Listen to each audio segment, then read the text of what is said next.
guys, it's Sam from the Business Classroom. Sorry, it's really glary here today. That's a bit better.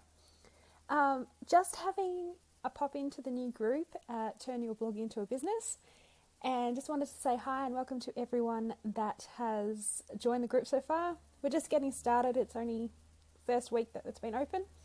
And it's really important, as I've just seen another discussion in a blogging group that I'm in, which comes all the time, is that people are unaware of the actual legal requirements of running a blog or a business. Now, these things are really easy to find on the internet. Same as everything else on the internet, we can find it really, really simple. However, people either don't know where to look, or they just assume that being online is a free-for-all. So one really important thing to remember, guys, is that as soon as you publish online, so whether it be a social media post or a blog post or a comment, all of a sudden you've published something. So if you wouldn't get published in the local newspaper or the local magazine, just double check, really, should you be publishing that online? Now, the number one issue with online is that you can't remove it once it's online. You can hit little delete, but it's still there. Chances are, if it's something nasty or slanderous or copyrighted from someone else, someone's already screenshotted it and it's already on a blog. So just be really, really careful with that, guys.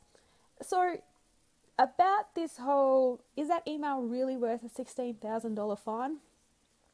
The number one easiest thing to comply with is the spam laws. So email marketing is essential for any blogger. It's the only thing that we really own. We don't own social media. Tomorrow, Facebook will close down. I mean, as we've seen this month alone, Meerkat's closed down.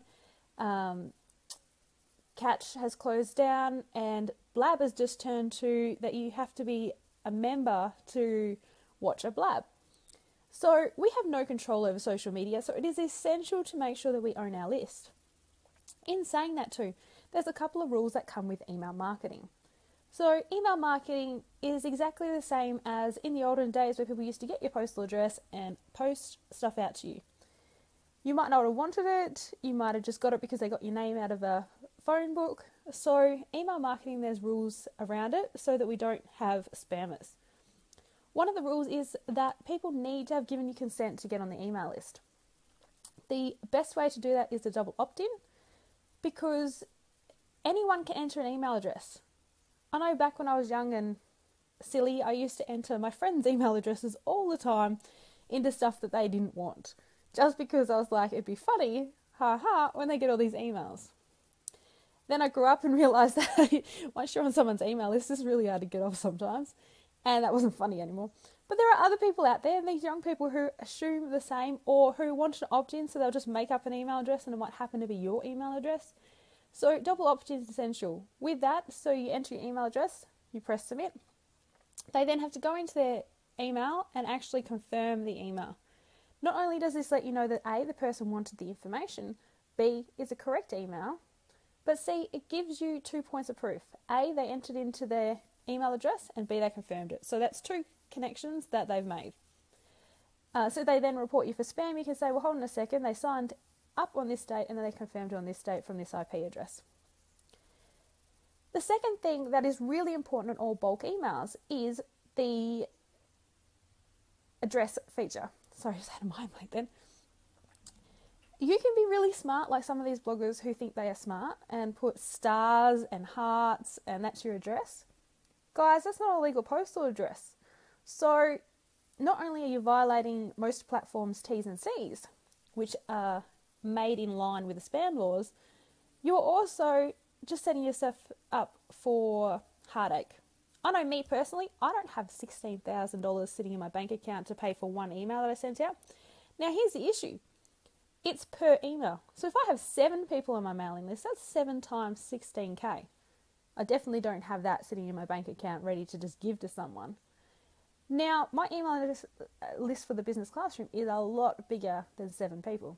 So it is essential that I protect not only my email list, but my assets. And every blogger, whether you're wanting to start a business or not, should be complying with this, because I don't know anyone that has that sort of money laying around that would be willing to just give it away.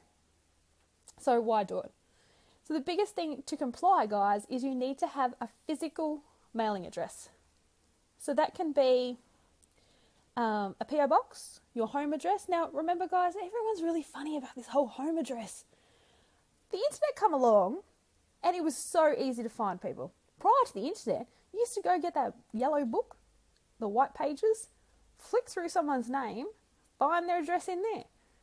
Or, depending on where they live, just walk down a couple of streets and ask people. It's not that hard. And with social media, it's even easier. Everyone's vlogging, everyone's posting, so you can tell, like the bottom of a Facebook post says where the person's located, if they've got their location on. Instagram, if they post somewhere, you can actually pinpoint where their house is if they haven't turned off their location. Vlogging, same thing, you see everything in the background, so you can figure out where someone lives. Unless you're posting about really, really personal stuff, or, even then, guys, people are going to figure it out. If they want to know where you live, they're going to figure it out. But if you're really worried about it, get a postal address, PO box. You can also get a virtual address where these people collect your mail, they scan it, they email it through to you. In Australia, some accountants will actually collect your business mail for you, and same thing, scan or email it to you or forward it through to you. So there's plenty of options, but it actually needs to be a physical delivery address. Now, why would that be? So they can issue you with a $16,000 fine. Not just that, it allows them and your customers or your followers to contact you and actually be able to contact you if there's an issue.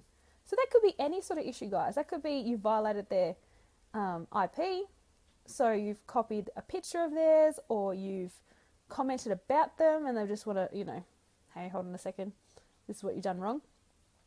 It could be anything. In Australia, if you're actually a registered business, guys, check with your Consumer Affairs Department in your state. Some of them are getting a lot stricter now, where they require on all mail-outs to have our ABN numbers or our phone number. So just double check that to make sure you're also complying with your local laws. In the internet world, we have to comply with wherever our receiver is, because a lot of the spam laws, it's where the receiver is based. So if your receiver is based in USA or Canada or Japan, you have to go off their laws. So it's easiest to just comply with the CAN-SPAM laws, because they're pretty much the strictest. If you meet the strictest one, then you should hopefully fall into all the other ones. If you have any questions, guys, post them below.